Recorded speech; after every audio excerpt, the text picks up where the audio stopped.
class, it's Dr. Miller. This week we are continuing in our studies of the Pentateuch by looking at the second book of the Bible, the book of Exodus. Exodus is my favorite book in the Bible. And while it is only the second book in the Hebrew scriptures, it is the center of the Hebrew story. The Hebrew story centers on Exodus because Exodus defines God and God's relationship with his people. In the last chapter, in Genesis, we saw God establishing covenants with his people, with Adam and Eve, with Noah, with Abraham, and now we're going to see the covenant with Moses. But the covenant with Moses is the defining one that shows the Hebrew people who God is. Because God will say forever after, remember, I am the God who brought you out of the land of Egypt, out of the house of slavery. The Ten Commandments, the center of the Jewish law, begins with God saying, I am the God who brought you out of the land of Egypt, out of the house of slavery. And so God defines himself in this way. If you want to know who I am the God who rescues you from slavery. I am the God who wants you to be free. I am the God who wants to be identified on the earth through this people. So I will save you when you're oppressed. I will save you when you are enslaved. I will save you when you are at risk of being wiped from the earth. I will make you my people. And so forever after, Exodus defines God's identity for all of the Jewish people.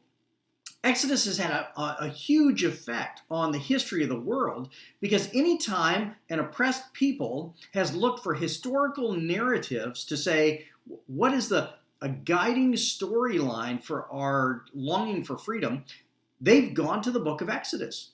Martin Luther King Jr. references the Exodus in his speeches. When he talks about going to the mountaintop and seeing the promised land, he's talking about Moses approaching the homeland that the Jewish people have waited for and finally enter into. That's a reference to Exodus. When Martin Luther King Jr. in 1965 said, "Let my people go," he's referencing Moses' speech to Pharaoh. And so Exodus has had a huge effect on the history of the world. It's had a huge effect on the history of America, and it's a beautiful book. It is a great adventure story. So I love it the most. I love it. And you should read it yourself. But what I'm going to do today to get us started is to tell you the storyline of the book of Exodus. And that will be the groundwork for our talking about the theology of the Exodus. I'm going to interrupt the storyline of the Exodus a couple of different times to show you historical archaeological discoveries that lend to our understanding of the Exodus. There's some profound and fascinating things that we know about the ancient world that's not in the Bible that helps us understand more about the Exodus. So that's what we're going to do today. This is Moses. Hey-o. Moses was a descendant of Joseph's brother Levi. Hey! Joseph and his brothers had many children and grandchildren who lived happily in Egypt. Eventually, a new pharaoh came to power who knew nothing of Joseph or what he had done. This pharaoh feared the Israelites because there was a great number of them living in Egypt, so he wanted to put a stop to their prosperity. Pharaoh made the Israelites slaves. He made them work long, hard hours building up Egyptian cities. But his plan didn't work, and the Israelites grew more in number and in strength. Eek. So Pharaoh made a rule that no Israelite boy would be allowed to live in Egypt. This is where Moses' story begins. You see, when Moses was born, his mother saw that he was a special baby, and she kept him hidden for 3 months.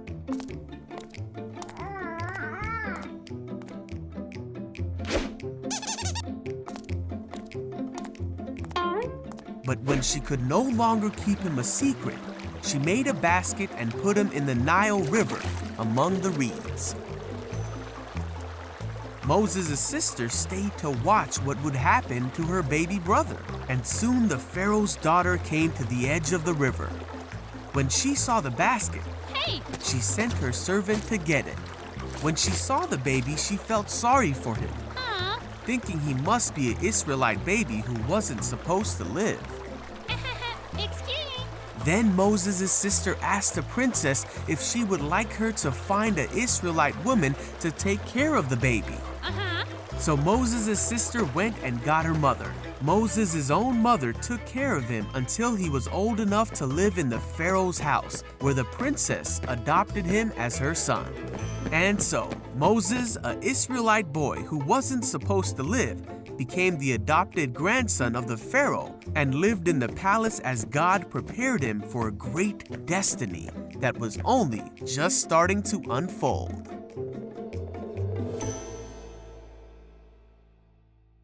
So, here now is the storyline of the book of Exodus. Remember, at the end of the book of Genesis, God's people, the Israelites, have migrated to Egypt. There was a drought and a famine in their land, and they had to leave and search for food. And they go and settle in the land of Egypt. And in fact, Joseph is second to the Pharaoh. But many generations pass, and the new Pharaoh, the new king, has forgotten about the history of the Israelites. And he sees them as just poor farming people that have settled in his land. And so when he needs workers, he conscripts them. He hires them, he calls them up to work for him. They don't have a choice in the matter, and they basically become his slaves. The slavery becomes very, very hard on them. He demands more and more work from them, but rewards them with less and less resources. There's a storyline of a little baby named Moses, whose mother was a Hebrew, and she didn't want him to die. She wanted to save him, and she put him in a basket in a river in the hopes that someone would find him and save him. Well, sure enough, he is saved by the daughter of Pharaoh and is raised in the Pharaoh's house. He's raised in the Pharaoh's court. And so Moses grows up essentially as an adopted son of the Pharaoh. He would have grown up as a prince. He would have had all the privileges of the house. Meanwhile, the Hebrew people, his people, are enslaved. The day comes where Moses sees an Egyptian slave driver beating a Hebrew slave. And Moses goes to rescue the Hebrew slave. And he strikes the Egyptian slave driver and kills him. Moses runs and he hides the body and then runs away and tries to cover up his secret. But somebody recognizes him and knows that he's the one who killed the Egyptian. Moses is now afraid that he's going to lose his life. And so he flees out into the desert. For about 40 years, Moses lives on his own out in the wilderness. Moses is separated from his people and lives to an old age as basically a shepherd out in the wilderness. He's hiding from his crime and most likely has resigned himself to simply die isolated and alone out in the desert. There's a beautiful book written by Ruth Haley Barton called Strengthening the Soul of Your Leadership that is a study in the life of Moses and the leadership experiences he had. And she talks about the wilderness that you have to go through before you find your life's calling. It's a brilliant book and definitely worth reading. So Moses lives to an old age out in the desert and is probably content to die there. This is Moses. Heyo. Moses was an Israelite boy born in Egypt in a time when Israelite boys were not supposed to live. Wait, huh? The Israelites were slaves to the Egyptians. But God had a special plan for Moses, Oh, eh? and he spent his childhood in the palace of the Pharaoh. You see, when Moses grew up, he made a big mistake. Uh-oh. Pharaoh found out what Moses had done, and he tried to have Moses killed. Ah! So Moses ran away from Egypt. He stopped in the land of Midian, Ah. and 7 sisters came to the well to give water to their father's flock. Some shepherds came to drive them away, Hey, you. but Moses stood up for the women. Hey. Now these sisters were the daughters of the Midianite priest named Jethro. When Jethro heard what Moses did for his daughters, he sent for Moses. So Moses came to live among the Midianites, and he married Zipporah, one of Jethro's daughters. Huh? Meanwhile, back in Egypt, the old Pharaoh died, but he was replaced by a new Pharaoh who continued to treat the Israelites poorly. Oh, man.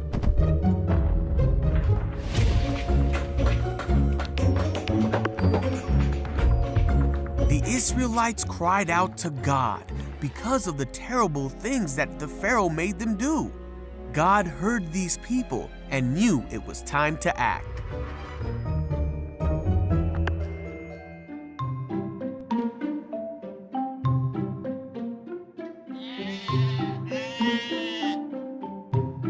One day, Moses was tending Jethro's flock when an angel of the Lord appeared to Moses through a burning bush that would not burn up. Whoa. Moses stopped to look at the bush, and he heard the voice of God say, "Moses, Moses." Hello? God then told Moses how sad he was because of the suffering of his people. He told Moses that he wanted to do something about it, and he wanted Moses to be the one to do it. Oh, me? But Moses did not think he was the right person to go. God said, "I will be with you." Morning. But Moses said that he wouldn't know the right thing to say to the people. So God said to tell the people that God himself had sent him and promised Moses that his plan would be fulfilled through Moses. But Moses still said to God that he did not think the people would believe him. So God said, "What is that in your hand?" Oh, me? Moses said, "A staff." God told Moses to throw it on the ground. Wow, okay. Then God told Moses to catch it. God showed Moses another sign Huh? Phew. and told him to show these signs to the people if they did not believe what he said. Moses still didn't think he would have the right words to say, but God said that he himself was the one who made a man's mouth and gave him the ability to speak, so there was no need to worry. Yet even after all this, Moses said, "God, please send someone else." Then God got mad at Moses Oops. and said that he would send Moses' brother Aaron to speak for Moses. So Moses went back to his father-in-law and told him that he needed to go back to Egypt. Moses and his family started their journey back to Egypt, and Moses carried the staff of God in his hand, for this staff would be the tool God would use to demonstrate his awesome power to the Israelites and to the Egyptians. But one day he's walking along and he sees a bush that's on fire, but the fire does not consume the bush. And God's voice speaks out of the bush. And Moses bows down because he realizes he's in the presence of God. And God says, "Moses, I want you to go to Pharaoh and tell the Pharaoh, 'Let my people go.'" And Moses' first reaction is, "I don't want to do it. Send somebody else." He says, "I'm not good at speaking to people. Send someone else." And God, who is a little frustrated with Moses, says that he'll send Aaron, Moses' brother, along because Aaron speaks more fluidly than Moses. And so Moses is chosen to be the one who's to go and redeem the people of Israel. Now, an important note here, as you think about what God is calling you to in life, God knew what Moses wanted. Moses wanted to set the slave people free. But Moses tried to get ahead of God. Moses tried to free the Hebrews through his own strength by killing an Egyptian before God had told him to set them free.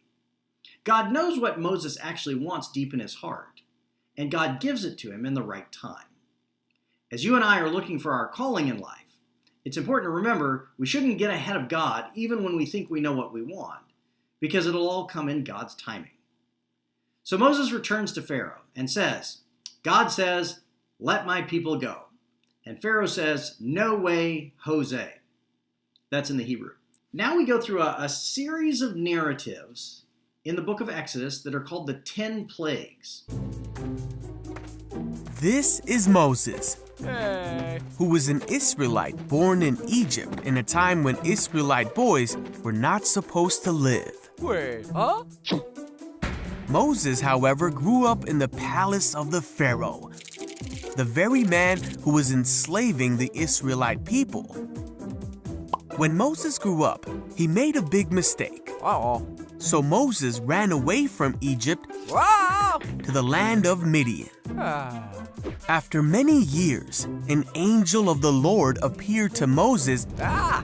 and told him to go back to Egypt to free the Israelites. After much protesting, God granted Moses his brother Aaron to speak on his behalf. Phew.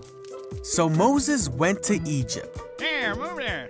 And on his way there, he met Aaron, who was ready to do whatever God wanted him to do. The Israelites were slaves to the Egyptians, but God had a special plan for Moses. Hey, everyone up.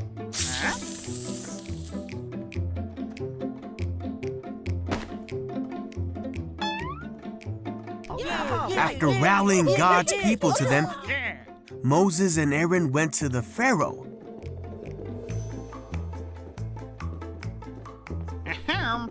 And said, "This is what the Lord, the God of Israel, has said.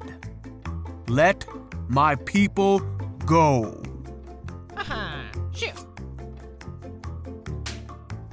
And Pharaoh made the Israelites work harder because of this. Hey, how are you?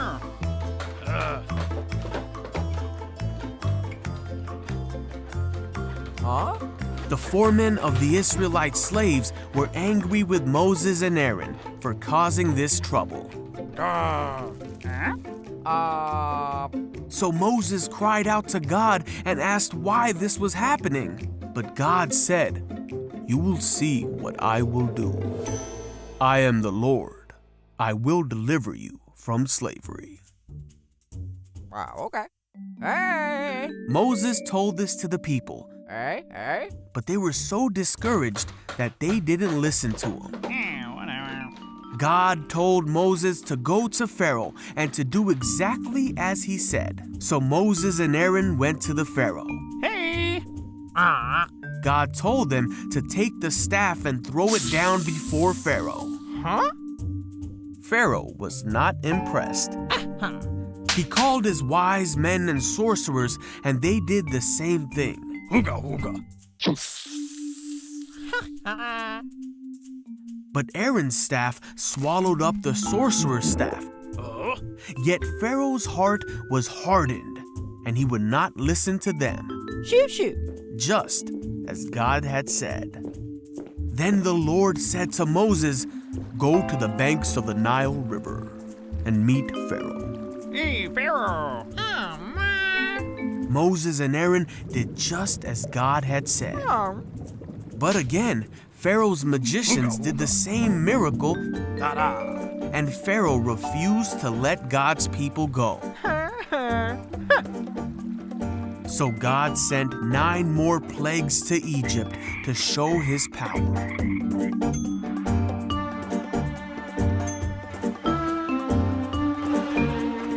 Even with all the suffering, Pharaoh's heart stayed hard, and he would not let the people go.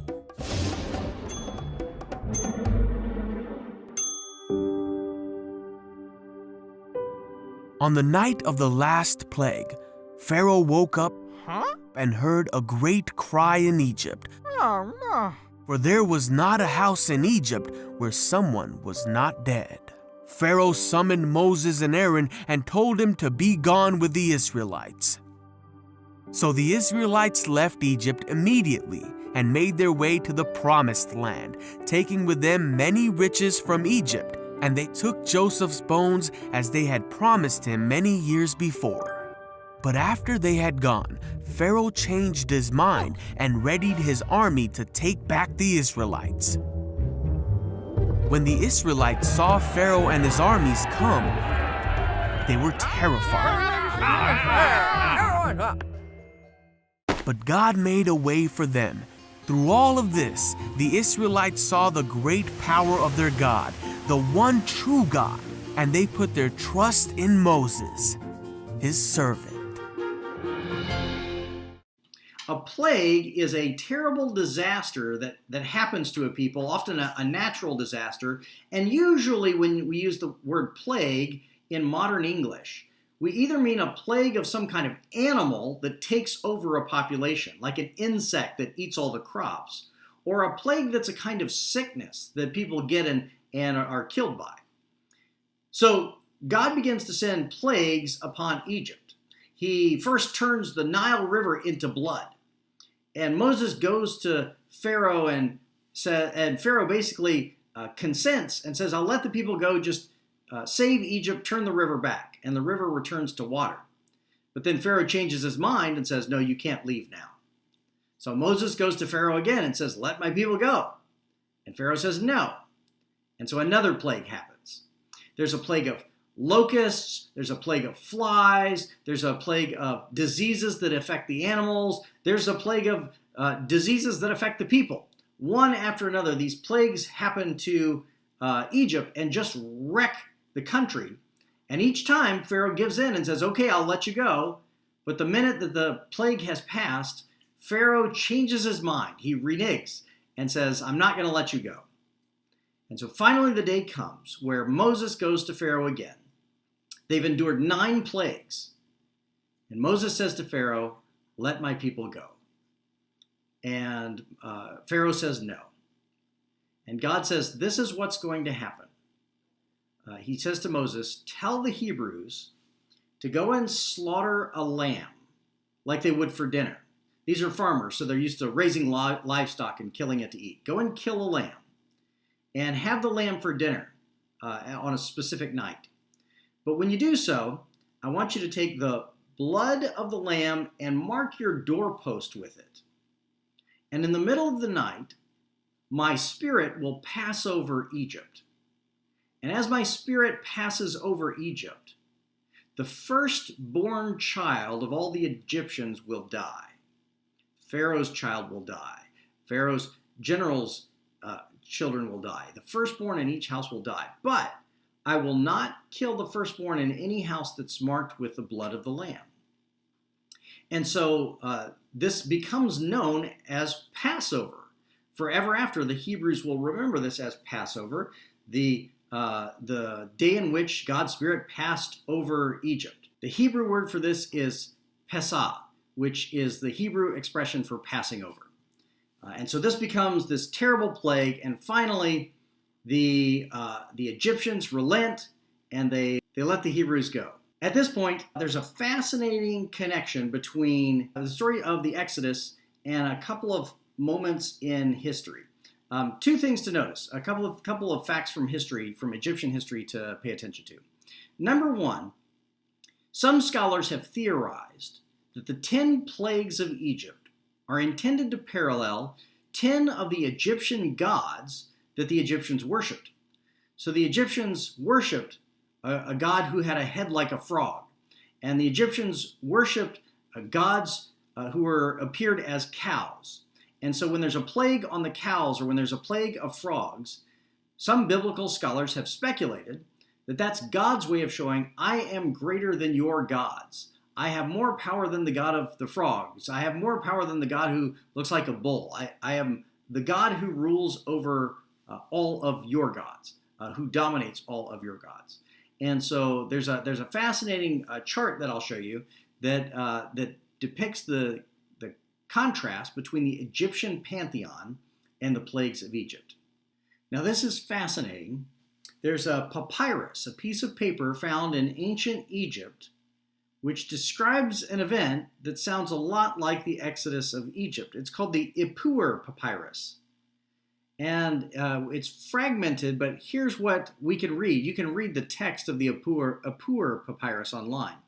It says the doorkeepers say, let us go and plunder, and the washerman refuses to carry his load. So in other words, the servants are taking over.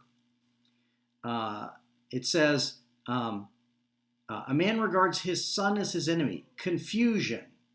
Come and conquer. Judge what was ordained for you in the time of Horus, who's the god. The The virtuous man goes in mourning because of what has happened in the land. So something terrible is happening. The tribes of the desert have become Egyptians everywhere. The tribes of the desert are the Israelites.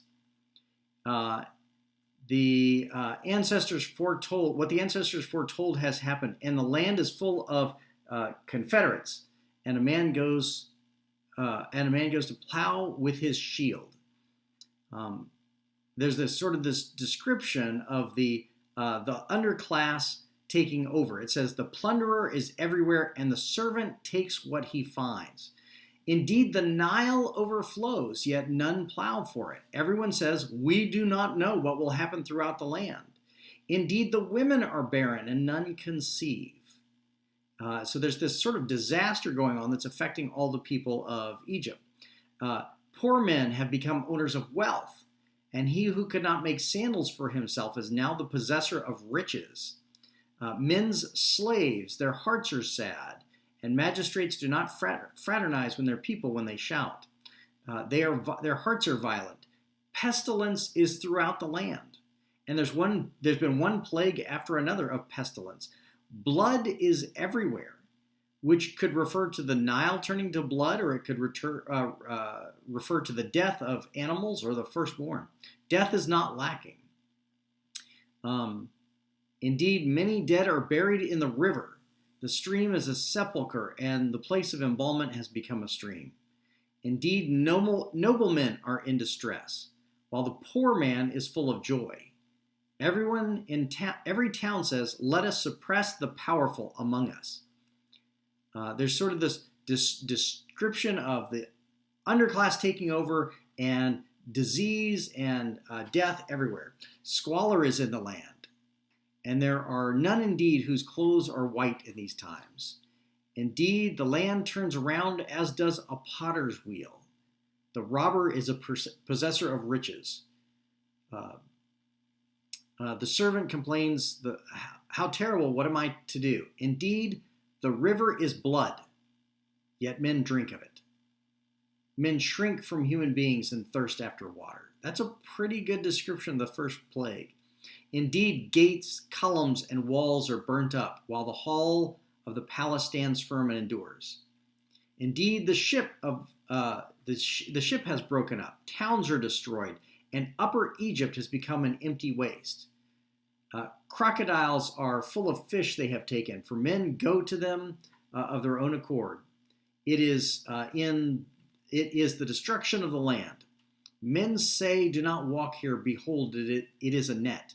Behold, men tread like fishes, tread in the water like fishes, and a frightened man cannot distinguish it because of terror. There's just kind of a general horrific description of what sounds an awful lot like the plagues of Egypt. The dating is difficult because they suspect this dates to about 1200 BC. There's no reason to suspect that it's not perhaps a copy, though, of an ancient papyrus that was copied later on, and that the original one might be earlier. We don't know.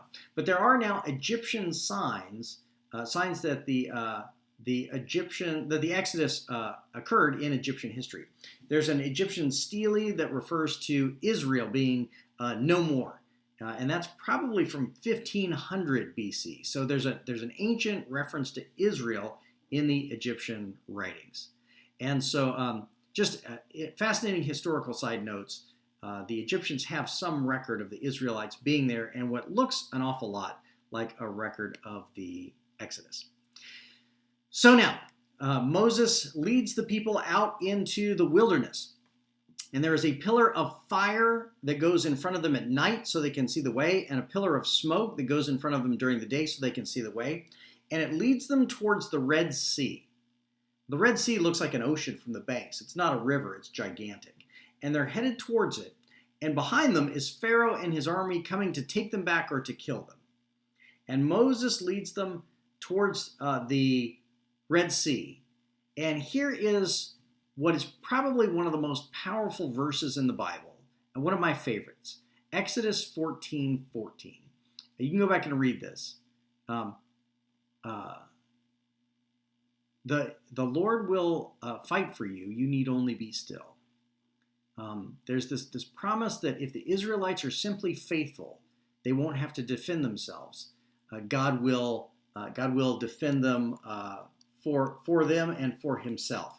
And so there's this beautiful promise of faith made to Moses by God right in the middle of Exodus 14:14. The Lord will fight for you. You need only be still. And actually, if you read it with verse 13, let me open up the whole thing.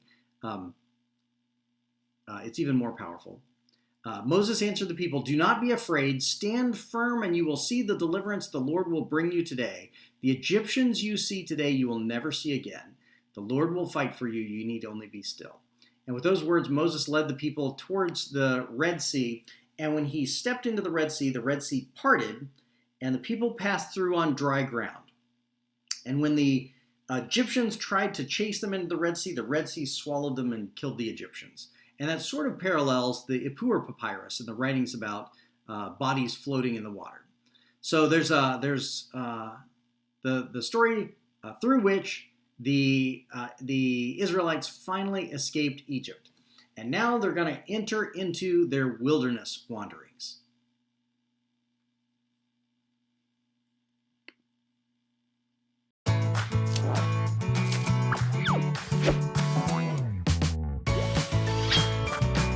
The Faithful Hall of Fame, Moses.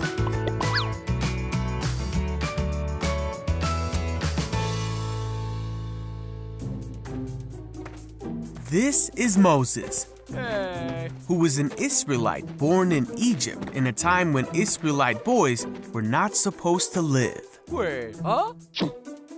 Moses, however, grew up in the palace of the Pharaoh, the very man who was enslaving the Israelite people. When Moses grew up, he made a big mistake. Uh-oh. So Moses ran away from Egypt Wow! to the land of Midian. After many years, an angel of the Lord appeared to Moses and told him to go back to Egypt to free the Israelites. After much protesting, God granted Moses his brother Aaron to speak on his behalf. Phew. So Moses went to Egypt. Here, move there. And on his way there, he met Aaron, who was ready to do whatever God wanted him to do. The Israelites were slaves to the Egyptians, but God had a special plan for Moses. Hey, everyone, up.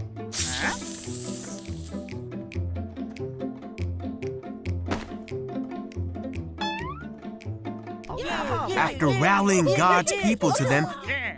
Moses and Aaron went to the Pharaoh. Ahem. And said, "This is what the Lord, the God of Israel, has said. Let my people go." Shoot. And Pharaoh made the Israelites work harder because of this. Hey, how are you?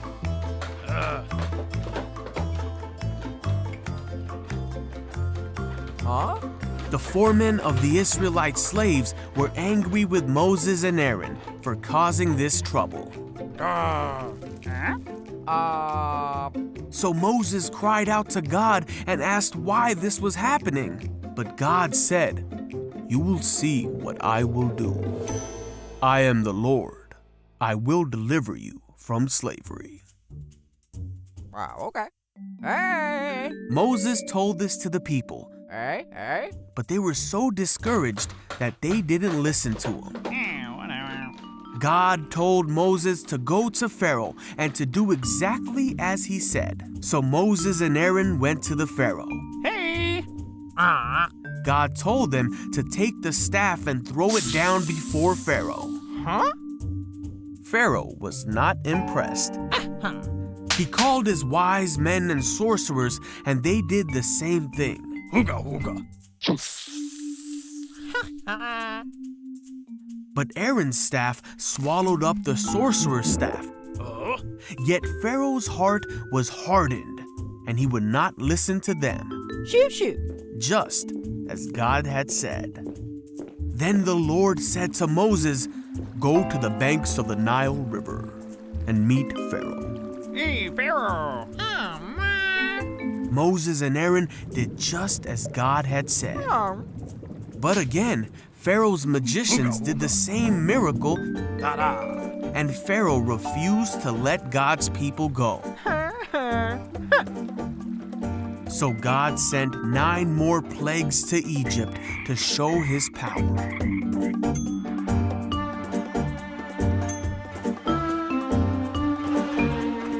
Even with all the suffering, Pharaoh's heart stayed hard, and he would not let the people go.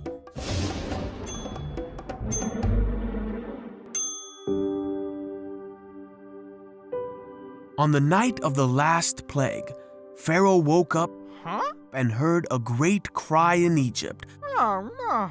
for there was not a house in Egypt where someone was not dead. Pharaoh summoned Moses and Aaron and told him to be gone with the Israelites. So the Israelites left Egypt immediately and made their way to the Promised Land, taking with them many riches from Egypt, and they took Joseph's bones as they had promised him many years before. But after they had gone, Pharaoh changed his mind and readied his army to take back the Israelites. When the Israelites saw Pharaoh and his armies come, they were terrified. Everyone's up. But God made a way for them. Through all of this, the Israelites saw the great power of their God, the one true God, and they put their trust in Moses, his servant. Now they're on the other side of the Red Sea, and the Hebrews are wandering in the wilderness. A few different interesting things happen. First of all, the Hebrews begin to complain to Moses and about Moses. They say, "Did you bring us out here in the desert to die? There's not enough to eat." And so water appears out of the rocks. They complain that there were better barbecues in Egypt than there are out in the desert. They actually say to Moses, "Were there not enough graves in Egypt that you would bring us out here in the wilderness to die?" And so God provides 2 things. Something like bread falls from the sky. And the Hebrews ask, "What is it?"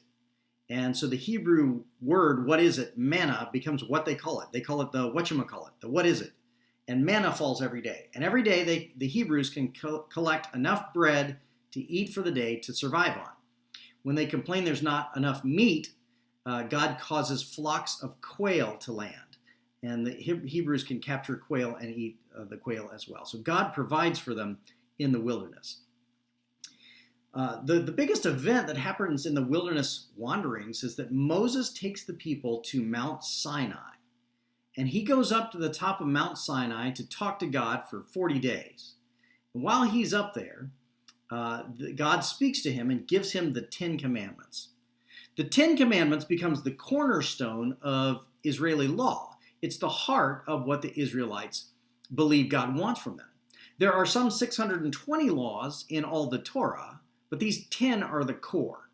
And the story is that God gave them to Moses on stone tablets, and Moses then carried them down to the people. Here are the 10 Commandments. Remember, it starts out in Exodus chapter 20. "I am the Lord your God who brought you out of Egypt, out of the land of slavery." That's who God is. Commandment number 1, "You shall have no other gods before me." That's the most important thing. God comes first. Don't worship your job more. Don't worship your girlfriend more. Don't worship money more. Nothing is more important than God. "I am the Lord your God who brought you out of Egypt, out of the land of slavery." Number 2, "You shall have no other gods before me." This will include the Egyptian gods. This will include idols that they worship. This will include other religions of our world today. There's only one God, and you're not to have any other gods. 3rd commandment, "You shall not make for yourself an image in the form of anything in heaven above, or on the earth beneath, or in the waters below. You shall not bow down to them or worship them. For I, the Lord your God, am a jealous God, punishing the children for the sin of the parents to the 3rd and 4th generation of those who hate me, but showing love to 1,000 generations of those who love me and keep my commandments." So, no other gods, no other gods is the first one, and no idols is the second one. Have no other gods. And secondly, don't create statues or images and worship them. And there's this kind of odd passage where he says, I punish to the third and fourth generation those who hate me. I don't think that's because God just arbitrarily picks on the children and grandchildren of someone who did something wrong. But if you look in pragmatic terms, when an adult struggles with something, their children often suffer the brunt of that struggle. An alcoholic pushes his or her burdens onto their children. And so the following generations tend to suffer from the sins of their parents and grandparents. No other gods before me. You shall not make an image for yourself. Commandment number 3. You shall not misuse the name of the Lord your God, for the Lord will not hold anyone guiltless who misuses his name. There's a lot of reverence dedicated to the way they speak about God in the Hebrew Scriptures. This might sound unfamiliar to modern ears, but there's a prohibition of using God's name lightly. And that could be that when kids grow up in America, they often hear, don't use profanities with God's name in them. Don't say God damn it or something like that. There's sort of a weightier sense of this commandment, though. Don't say things like, I swear to God, I promise with God as my witness. Don't use God's name lightly. Talk about God as though he matters. And that's the third commandment. Fourthly, this is the first commandment that's not a negative, it's a positive. Remember the Sabbath day by keeping it holy. Holy means set apart, special, not ordinary, not secular. Keep the Sabbath day a sacred day. 6 days you shall labor and do all your work, but the seventh day is a Sabbath to the Lord your God. On it you shall not do any work, neither you nor your son or daughter, your male or female servant, nor your animals, nor any foreigner residing in your towns. For in 6 days the Lord made the heavens and the earth, the sea, and all that is in them. But he rested on the seventh day. Therefore the Lord blessed the Sabbath day and made it holy. This is, of course, drawing from the creation narrative in which God creates the world in 6 days, and on the seventh day, an omnipotent being rested. So as to set apart the seventh day as a day of rest for we, his creation. There's a beautiful book by Abraham Heschel called The Sabbath. And of all the books that have been written about the Sabbath, there's none as good as that. There are a couple of modern scholars. One is at APU, Azusa Pacific University, and one is up in Oregon at, I think it's at George Fox University, who have written modern books on the Sabbath, but they're both standing on the shoulders of Abraham Heschel. And so read Heschel's book, The Sabbath, if you want a beautiful description of what the Sabbath day is all about. Heschel describes it as a return to Eden, a return to the creation that is at peace with God, the way it was supposed to be. Heschel describes a conversation between the Sabbath day and the other 6 days of the week. And the 6 days of the week could complain to the Sabbath day and say, you're lazy. We do all the work around here. You never do anything. And the Sabbath day could answer back, that is because you are made for my sake. I am not made for your sake. The 6 days of labor exist so that we can rest on the Sabbath day, so that the Sabbath day can be holy. The day of rest does not empower us to go back and work more. The work allows us to take a day of rest. This was a sticking point between the Hebrews and various cultures that ruled over them, like the Egyptians or the Romans later on. The Romans would complain that the Jewish people were lazy because 1 day a week they didn't work, which was Saturday by our counting. Philo, a Jewish philosopher in the first century, defended the Jewish honoring of the Sabbath by saying, if you Romans will allow us to take a day off of work, we will work so much harder the 6 other days, we'll get more done than people who are working 7 days. And while that is clever, and that's Roman reasoning, that's not what the Sabbath is for. The Sabbath isn't taking a break so you can work harder. Work exists for the sake of a day in which you are committed again to God. Modern philosopher Dallas Willard says, the Sabbath day is the gateway to all the other spiritual disciplines. If you're not honoring the Sabbath day, you won't keep any of the other spiritual disciplines either. If you aren't honoring the Sabbath day, you won't take time to pray. If you aren't honoring the Sabbath day, you won't take time to meditate. Sabbath day is the groundwork for all the spiritual disciplines in the faithful life. Number 5, honor your father and mother so that you may live long in the land the Lord your God is giving you. This is interesting for a few reasons. One, the other commands, the first 4 commandments, are all about God. No other gods, no idols, don't misuse my name, keep the Sabbath day. Those are all about God. This is the first one that's about horizontal relationships between human beings. And it starts with the family. It starts with honoring your parents, because the family unit is so central to the functioning of society and to healthy psychology that it's written into the 10 Commandments that this is the foundation of ethics. Before we get to any other parts of human relationships, honor your nuclear family. For people whose families are difficult, honoring your parents is not blind obedience. It's wanting the best for them, regardless of how they've treated you, and trying to honor what's best for them while still maintaining healthy boundaries so that you can grow up as a healthy and faithful person yourself. Number 6, you shall not murder. Short and sweet, but it comes after honor your parents. Number 7, you shall not commit adultery. Number 8, you shall not steal. Number 9, you shall not give false testimony against your neighbor. Don't lie about people. Number 10, you shall not covet your neighbor's house. Covet means desire jealously. Don't be jealous about your neighbor's house. You shall not covet your neighbor's wife, or his male or female servant, or his ox or donkey, or anything that belongs to your neighbor. Don't be jealous of your neighbor's stuff. One wise rabbi says that if you honor the first 9 commandments, the 10th one just goes away. If you live a faithful life, you're not going to be jealous of anybody else's life because your life is going to be great. Another rabbi has said that commandments 2 through 10 all flow from commandment number 1. If you honor God above all else and have no other gods, the rest of the commandments just fall in place. So those are the 10 commandments.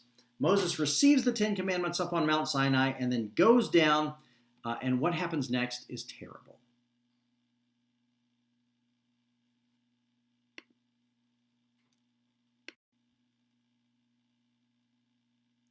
Moses comes down the mountain with the 10 commandments, and he finds out that the people have taken all of their gold jewelry, melted it down, and made a statue of a bull that they're now worshiping. Moses has been gone 40 days, and they've already started worshiping some idol. It's right there in the 10 Commandments. They're not supposed to do that. They've already gotten to it. What's happening here is that in Egypt, when a pharaoh died, the way to find a new pharaoh was to pray to the god Apis, who appeared as a bull. And they would actually go through this long ritual in which they would go out into the field and find a specific bull with specific markings on it and bring it back and keep it inside a temple and watch the patterns that the bull would walk around in on the floor, and that would indicate where to go and find the new pharaoh. And so when they make a gold calf, a statue to a gold calf, it's because worshiping the bull god is what you do when your leader has died. Moses has been up on the mountain for 40 days, and all they see up there is thunder and lightning. They think Moses is dead. They think he's not coming back. And remember, they're still Egyptians. They've grown up in Egypt. That's all they know. And so appealing to the culture and the gods that they know is simply operating out of their own context. So Moses comes down, and he's horrified, and he smashes the 10 Commandments, and all chaos ensues. He will take the 10 Commandments and put them inside a gold box known as the Ark of the Covenant. The Ark of the Covenant will be kept inside the Hebrew tabernacle and later the Hebrew temple. And it was then lost in history in about 70 AD. And no one has seen it ever since. But supposedly it has great power. And in the early part of the 20th century, the Germans spent a lot of time looking for it because they wanted to find it. But that's the story of the gold calf as they came down the mountain.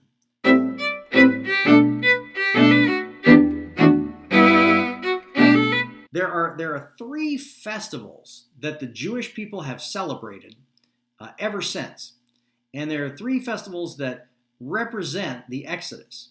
One is the Passover, the Pesach, And the Passover remembers God's Spirit passing over Egypt and killing the firstborn of the Egyptians.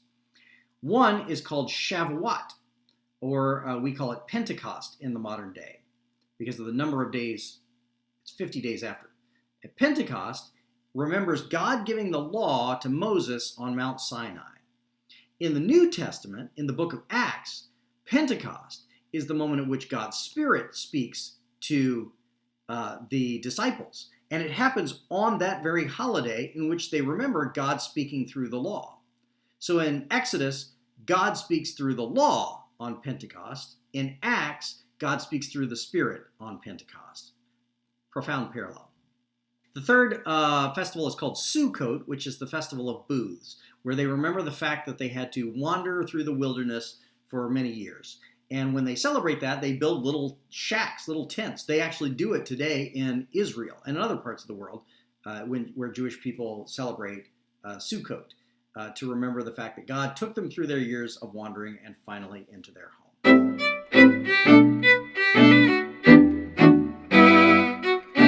Now let's talk about some of the bedrock of theology we get from the book of Exodus. We've already covered some of it, but let's make sure we focus in on these three things. First, the Exodus gives us the Ten Commandments. The Ten Commandments have helped shape the history of law throughout the world.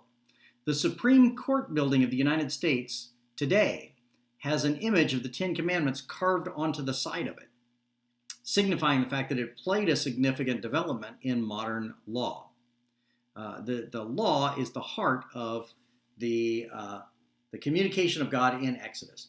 And the law was God's way of saying, here's our covenant. Here's the covenant of Moses. I'm your God. You're my people. I will give you these rules. You follow them. And when you follow them faithfully, I will reward you. And when you don't follow them faithfully, I will punish you. That's the beginning of it.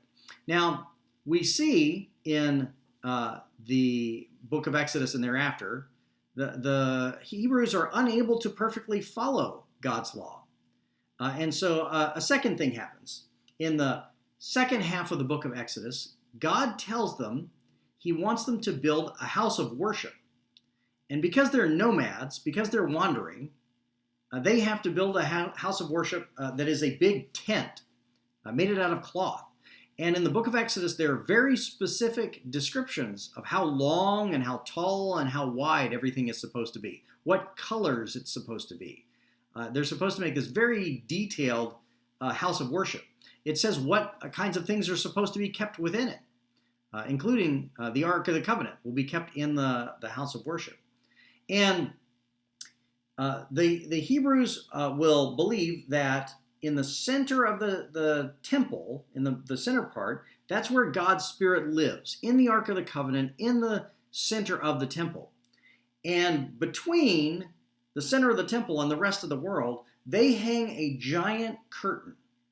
And that curtain signifies the fact that a perfect God must be kept separate from a sinful humanity. Outside the curtain, there's an altar where the Jewish people are to come and make sacrifices. And the book of Leviticus is going to tell us all about the sacrifices. But they're supposed to come and make sacrifices on the altar.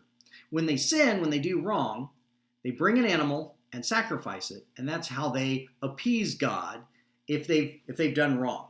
God said, if you don't keep my law, I will punish you. But if they make the appropriate sacrifices, then God relents and lets them go back to life. So the second big part of the theology of the Exodus is the creation of the tabernacle, the house of worship, and the system of atonement by which they offer sacrifices to pay for their sins. The third important theological movement to come out of Exodus for particularly we who are Christians today is that forever after, they will celebrate something called the Seder meal. Once a year, when they celebrate Passover, they'll remember the fact that God set them free from slavery in Egypt. And when they do that, they have a special symbolic meal to remember the Exodus. At the meal, they eat a lamb. And they remember that they ate a lamb on that day that they fled from Egypt.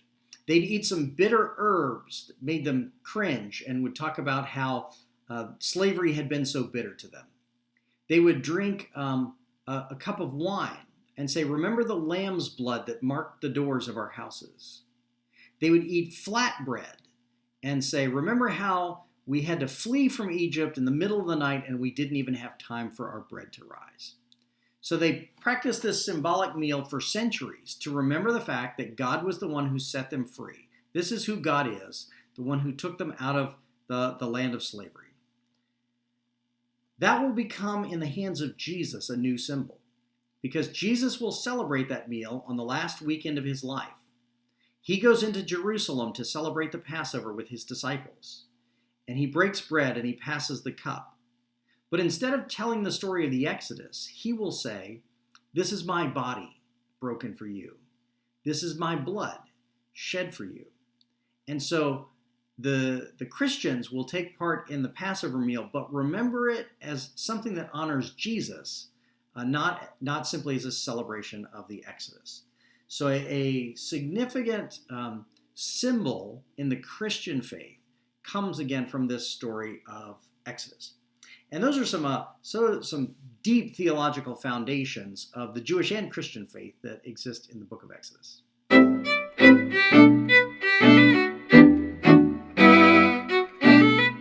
Let me give you some vocabulary for this week. I think I have 10 words for you today.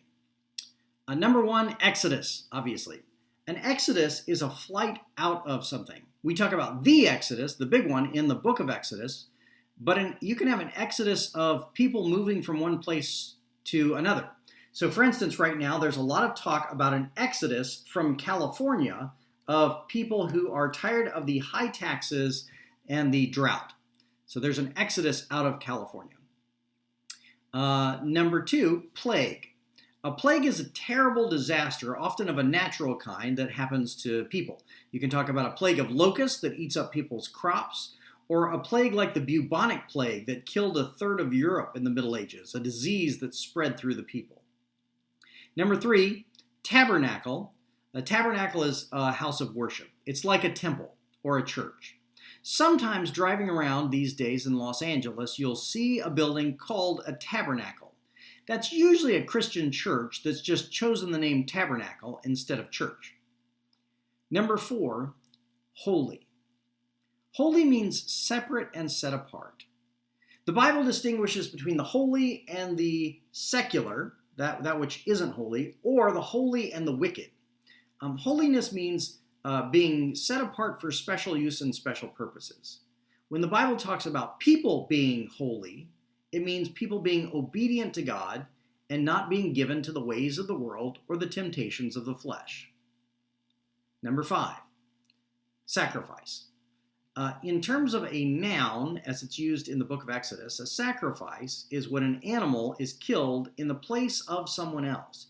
It serves in lieu of someone else. So when a person has sinned and done something wrong, the Hebrews were able to offer a sacrifice in their places to pay for their sins.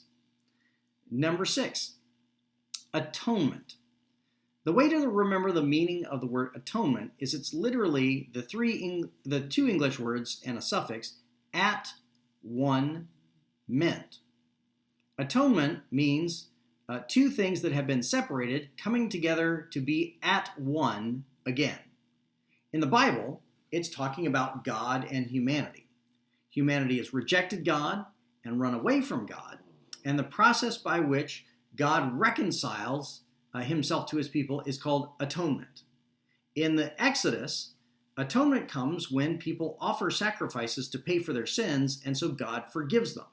When they're forgiven, they are said to be at one with God again. So that is atonement. And I believe the English word atonement was invented by John Wycliffe when he was translating the Bible. I think he initiated that word. Number seven, and this word you'll only see in the Bible, Canaan, C-A-N-A-A-N. Canaan is another word for the land that they're going to go find, the land that is their home. It was the land that Abraham and Sarah stood on. But now they're going back to return to their land with Moses as their leader. They're going to the land of Canaan. Number eight, Decalogue. Decalogue means the Ten Commandments. It's just a fancy technical word for the Ten Commandments. Deca means 10, And log or logos means laws or words. The 10 laws, the 10 words, the Decalogue. Number 9 is the Ark of the Covenant. The Ark of the Covenant is that gold box that the Hebrews placed the 10 Commandments in and kept in the heart of their temple. If you've ever watched Raiders of the Lost Ark, Indiana Jones Part 1, he's out looking for the Ark of the Covenant and eventually finds it and finds out you shouldn't touch it. And finally, number 10, nomad. A nomad is a person who wanders around from place to place because they don't have a home. The Hebrews would be nomadic. They would move from Egypt to the Promised Land over the course of 40 years. They'd wander through the desert in search of their homeland. Eventually, they'll settle and become farmers. They'll become agrarian. They'll live on the land, and they won't be nomadic anymore. But in that period of time, they are nomadic. And we know people both in the present world and throughout history who have been nomadic in various cultures. So those are the 10 vocabulary words for this week. If you are in my university class, make sure you're learning those. So that is our class for today, and that is the book of Exodus from beginning to end. As I said, it's a beautiful book. It's definitely worth reading. It's a great adventure story, and it really is an introduction to the heart of God. God is a God who wants his people to be free. We saw in Genesis 22, God is not the God of child sacrifice like the other gods in ancient Mesopotamia. God is a God who loves his people and wants them to be free. He has laws that he wants them to fulfill because he designed them. He designed them to be holy, not to be misused. And when we disobey his laws, he can be an angry God. But God set up an ancient process of sacrifice and atonement by which people could earn their forgiveness. And that process of atonement will lead eventually to the cross of Jesus. When Jesus dies on the cross, he mysteriously takes all the sins of we who believe in him onto himself, so that when you believe in Jesus, he becomes the ultimate sacrifice for you, and you are forgiven. The book of Exodus, again, is my favorite book in the Bible. Definitely take time to read it and go and memorize Exodus chapter 14, verses 13 and 14. That's all for this week. God bless you. I'll see you next week.